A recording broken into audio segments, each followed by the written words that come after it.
Mutual Broadcasting System presents the first of a series of new and unusual dramatic programs written and directed by Willis Cooper and featuring Ernest Chappell.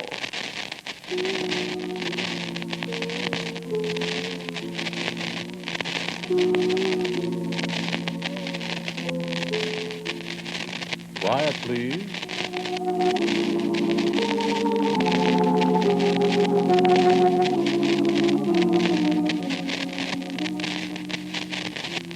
Quiet, please.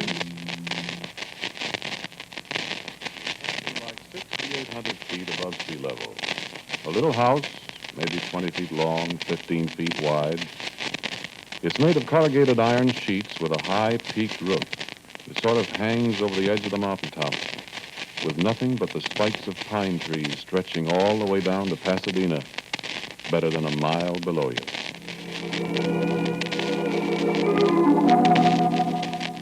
Did you ever get out to California?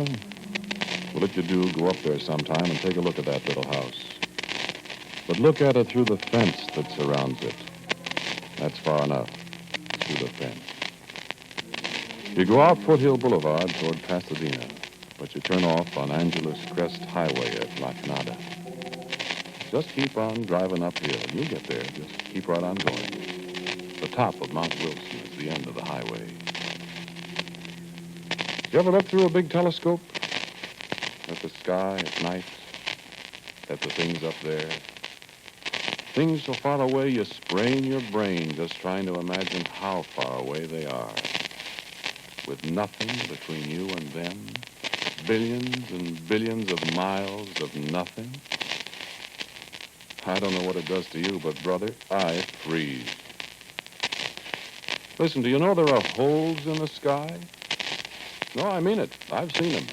There's a thing in the constellation Andromeda. No, wait a minute. I'm not going to get technical with you. Just listen.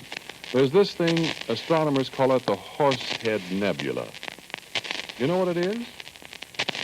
It's a hole. It's a great big patch of nothing. Just nothing. There aren't any stars there. There's just a hole. No, nobody knows anything about it. Astronomers look at it, they take pictures of it, and there it stays. There it is now and tomorrow and the next day and 1,000,000 years from now, and it's been there always. Yes, it has. It's so far away that what you see now is the way it looked 1,000,000,000 years ago, before there was anybody to see it, friends. And there's lots more of those places. So what's all this got to do with a little house up on top of Mount Wilson? I'll tell you.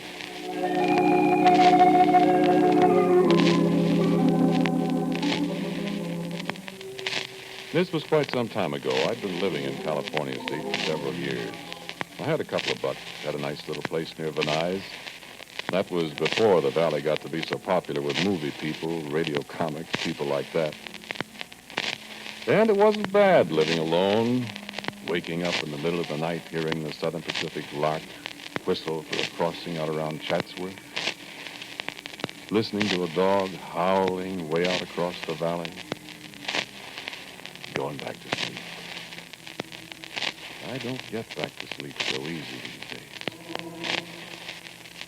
Well, these people from Cleveland were out there, Aldo Minucci and Hugh Grant. We used to be great friends, Aldo and Hugh and I, so nothing would do but they'd come to stay with me. That was all right. I had a Dodge convertible. The boys got quite a kick out of California. That's how we came to go up to Mount Wilson that day.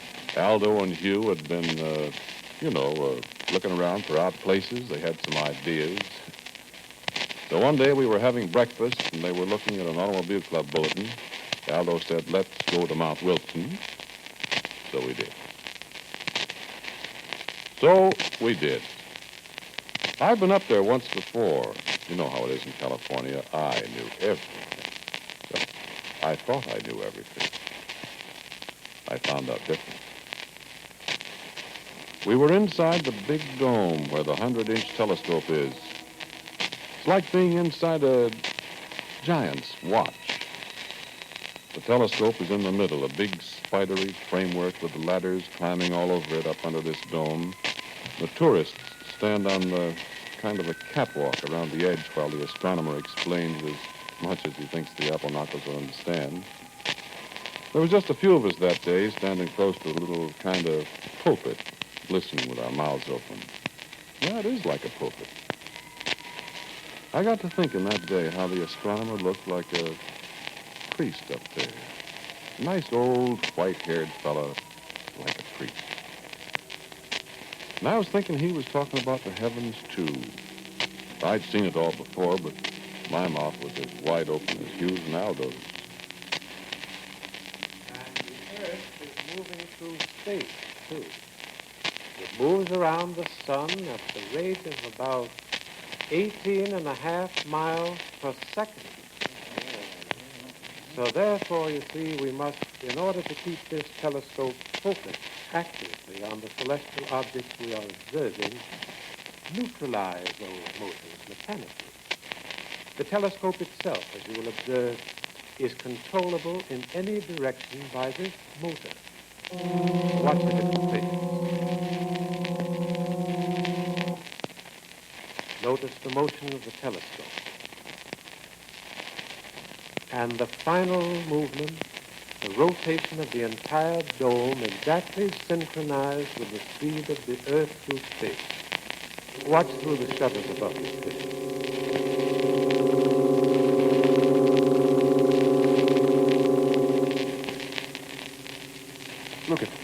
Look at Ross. Yeah, I see. Look outside. We ain't moving. The sky's gone by. Look at you. I see it. It's an optical illusion, Aldo. No, it's not an optical illusion. In relation to space, this spot we are on is standing still. Through these motions here in the dome, the mirror of the telescope is kept aimed exactly at one spot far out in space. What's space, mister? It's nothing. What about the air? You're a few miles of air, my friend, and then nothing. Huh. Oh, stars. Yes, stars. And the places where there are no stars.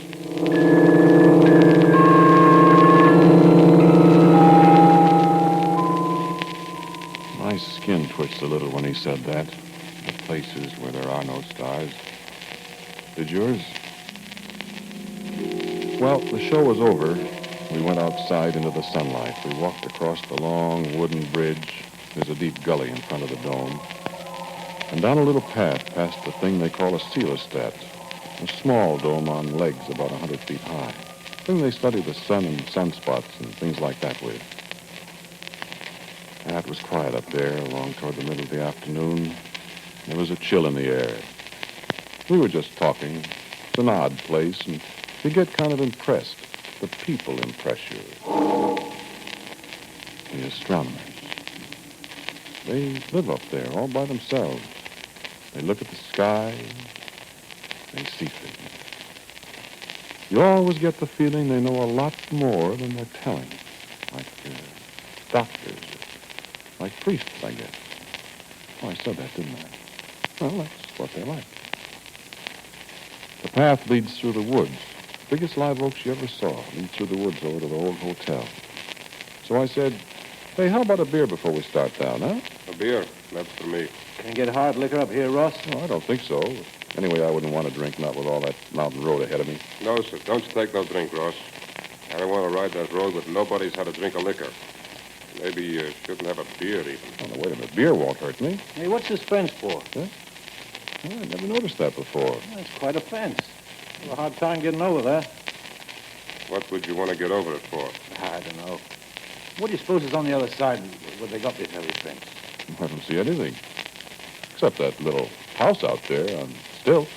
Yeah, funny-looking place. The fence goes right around it. Ain't there a gate?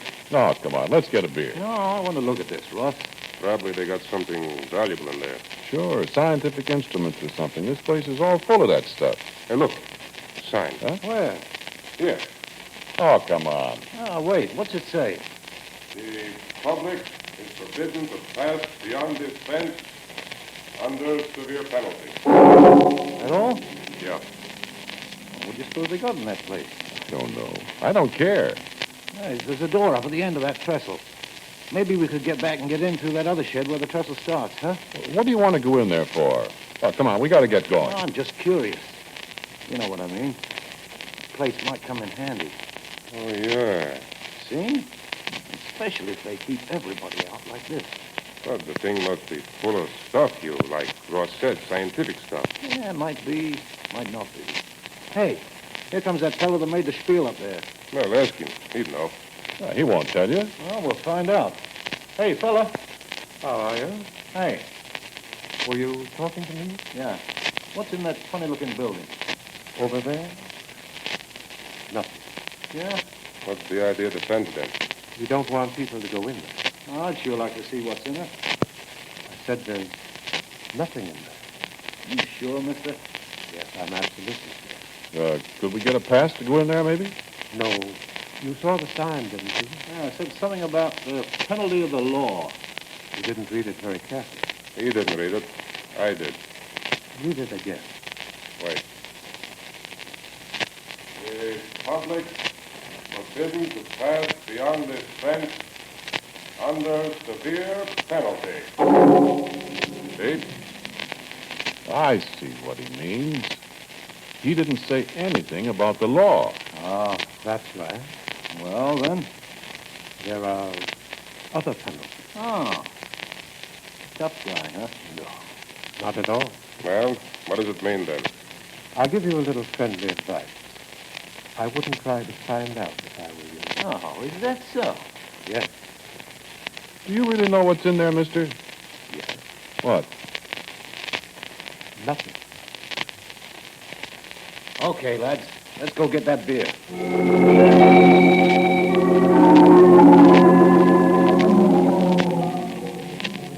Well, of course, you know what was up. You're way ahead of me.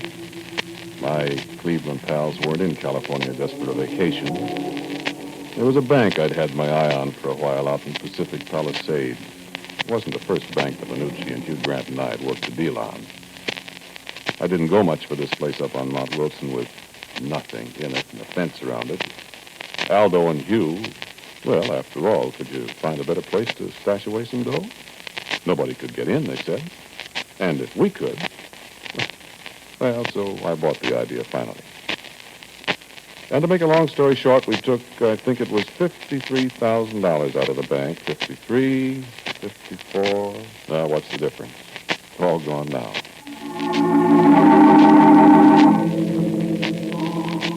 It's a long drive from Pacific Palisades over Sunset Boulevard, then up Beverly Glen to the valley, through Van Nuys to Sunland, down past the sanitarium on Foothill Boulevard to where you turn off on the Angeles Crest Highway. A long drive, especially at 1 o'clock in the morning. That was when we pulled out of Pacific Palisades. It was summer. After you turn on the mountain road, you're not allowed to smoke. You see, a fire warden might come along, and those guys can tell somebody's smoking in a car a half mile off. They throw you in a can for it, forest fires. Well, we didn't want anybody stopping us. It was risky enough anyway, because practically nobody ever drives up there late at night. Well, early in the morning, I mean. Well, we didn't meet anybody. All three of us were jittery with no cigarettes. That road. Tough enough in daylight. Oh, in the dark. It was 4:30 when we got to the top. The hotel was dark. Cabins were dark. But the sky. It was just like solid with stars. Why you could put in and reach up and touch it. I remember the old guy in the 100-inch dome. Nothing between us and the stars. And down below, well, if you've ever been up there at night, you know what I mean. Just like looking down at stars. The lights of 17, 18, 19 towns. Pasadena, Los Angeles, Hollywood, Van Nuys, San Fernando, Culver City, Santa Monica. It makes my hair stand on end when I think of it. And I haven't seen it for, well, never mind how many years. Well, we stumbled through the pitch dark. We got off the path 3 times, nearly fell downhill. whisk a cigarette. It was dark. Hugh Grant was in front, then me, then Aldo. We each had briefcases. Hugh had a pair of those big spring wire cutters that'll go through a steel cable. All of a sudden, he bumped into the fence. Ouch. What's the matter? The fence. Where are you? Stand still, will you? It's dark. Shut up. Listen for a minute. Hear anything? No. No? See anything? No? Look. What? The dome over there. You see somebody? No. Them two big windows up there. With that big round dome looks like somebody watching us. Sure does. Oh, cut it out. I'm going to try the fence with the cutters. Want the flashlight? You chump. No. I wish we... What? Well, forget it. I just don't like that place, though. Now get out of the way. Want some help, you? Just keep out of the way. Wait. Hear anything? Well, that wire made enough noise to... All right, all right. I'll try another strand. Now, see if you can slide under there, one of you. Me. No, can't make it yet. I'll try another. Now, look out for your arm there. Now try. Wait till I take off my coat. All right, now, let's see. Oh, how about it? He's through. All right, go ahead. Me? You. All right. Cut another strand, Hugh.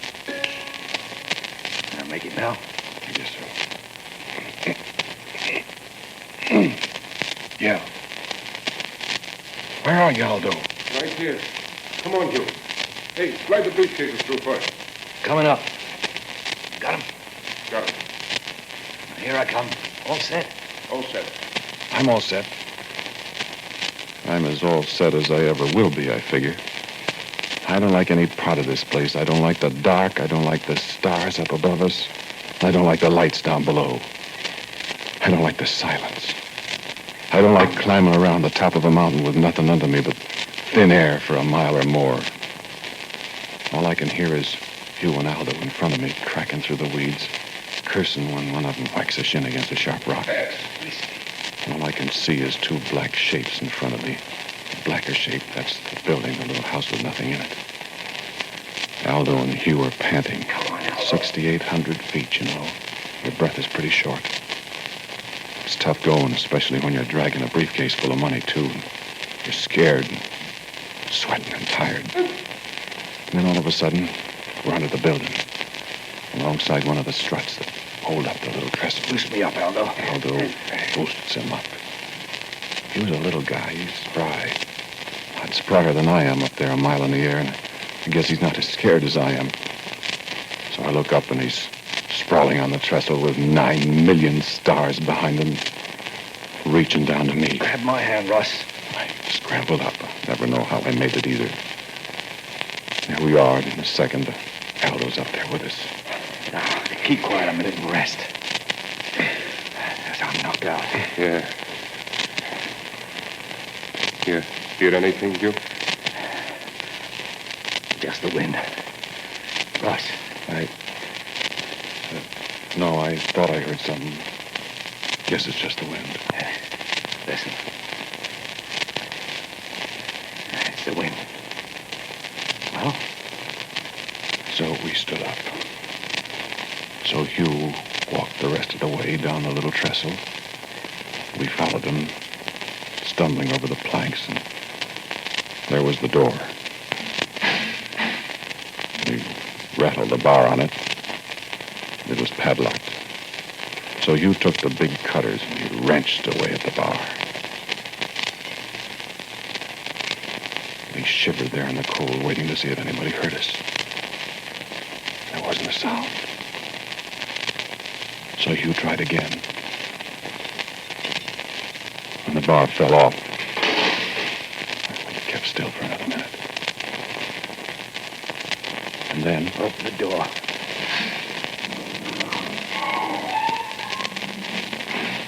Hey, where's the flashlight? Wait. Nobody can see us. Put your fingers over it and turn it in there. Okay. I don't see anything. Well, the guy said there was nothing in there. I can't see a thing. Open up the light a little more. I got it open. It's all black in there. There's something the matter with the light. Oh, there ain't. Look. Turn that light off me. Well, look now when I shine it inside. Nothing. Well, there's got to be something in there. Nothing, the man said. Can't even see the floor. Well, I'll find out if there's anything in there. No, don't go in. Just can't tell what's liable to be. Well, look out. I'll toss a briefcase in. No. Throw the wire cutters in. Oh, where are they? Here. For the love of Mike, look out, will you? Keep still. You'll wake up the dead. Well, nobody heard us, I guess. We're shot with luck tonight, no kidding. I'll give you them cutters. Here. Shine the light in there.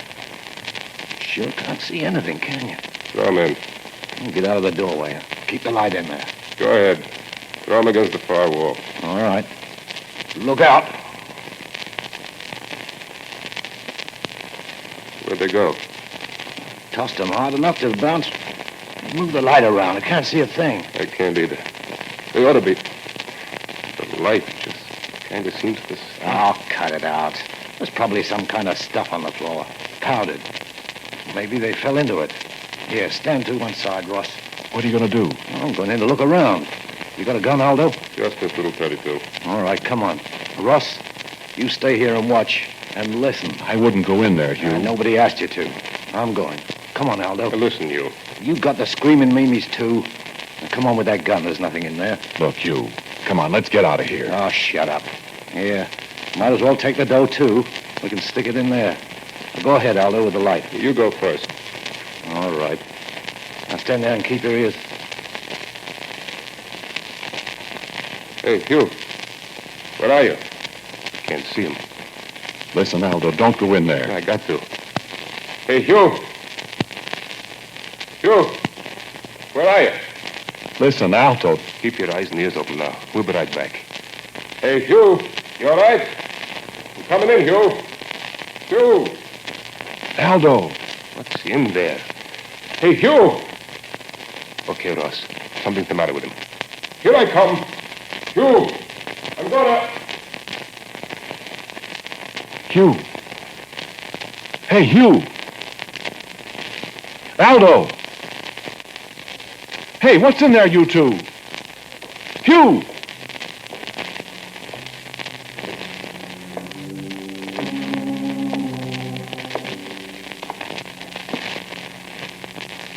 I can see you. You can stand up now.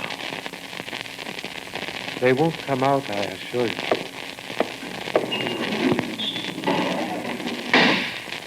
Come on, son, stand up.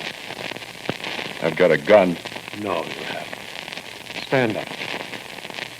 When my friends come out, They're not coming out, my friend. Stand up. You wouldn't believe me when I told you. what's in there? What's in there, I said? I told you there's nothing behind that door. My friends went in there. They're not there now. There's nothing in there. You understand me? There's nothing in there. Listen. No, you listen. No, I suppose it'll do no good to tell you. Tell me what? I'd better show you. Show me what? Come with me. No. Come with me. I won't. You've got to... Wait. Wait for me.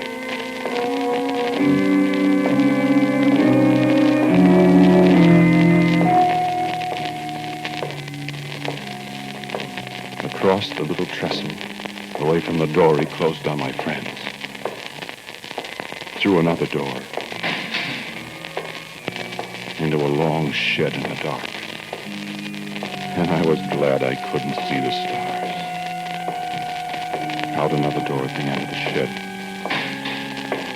Down the path past the coelostat, reaching up into the skies, shining in the starlight, looking like one of those visitors from Mars you heard about on the radio.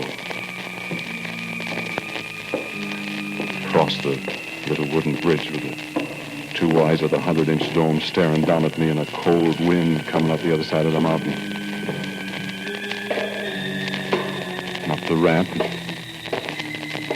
into the dome itself.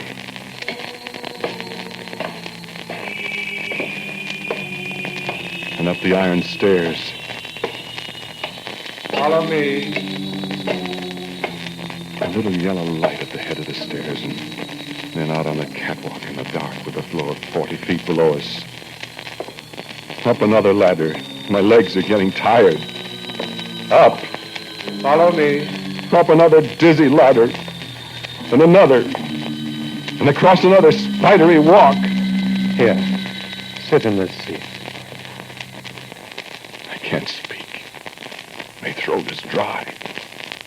My legs are trembling. I'm icy cold in that great dome. How far above the floor, I can't tell you. Sit still. You won't fall. Sit still, I said. You'll have to be sure. Wait. Magnetic declination. You can look now. Look. At what? Look through the telescope. No. Look, son. What do you see? Stars. Millions of stars. Wait.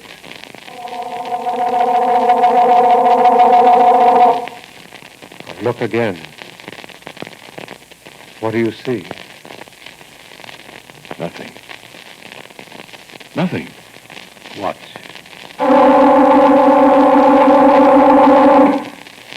Now? Stars again. Millions. No, a black cloud. Now? Nothing. That nothing you see is 1,000,000 light years away. What is it? There's nothing there to see. My friend, there are scores of places in this universe where there's nothing. Far places, near places. Do you understand what I mean? Is that what you meant when you said... When I said there's nothing behind that door? Yes. Well, where? Your friends? Your misguided friends? I don't know. Perhaps... Take your eye from the telescope. Wait.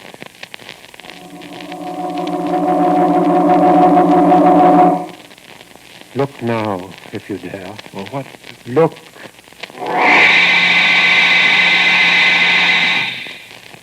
Yes. You guess what I saw. You guess what I saw clawing through black clouds of nothing. You guess what eyes I saw. I saw nothing.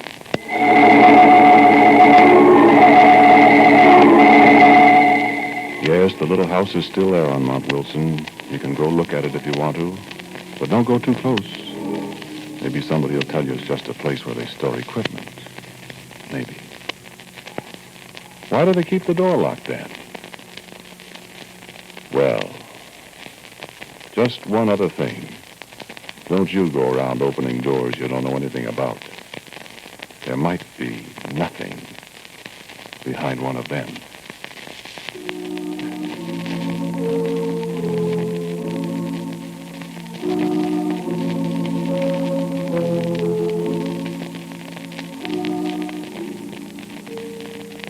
You have just heard Quiet Please, which is written and directed by Willis Cooper. The man who talked to you is Ernest Chappell. And the man who played Aldo Minucci is Martin Lawrence. Pat O'Malley was Hugh Grant and James Van Dyke, the astronomer. The music was composed and played by Gene Palazzo. And now for a word about Quiet Please for next week, here is our writer-producer, Willis Cooper. Bill? I've written what I think is an exciting and unusual love story for next week, Chappie. We'll welcome as our guest the charming star of stage and radio, Claudia Morgan. Quiet Please for next week is entitled, I've Been Looking for You. Until next week, then, quietly yours, Ernest Chappell.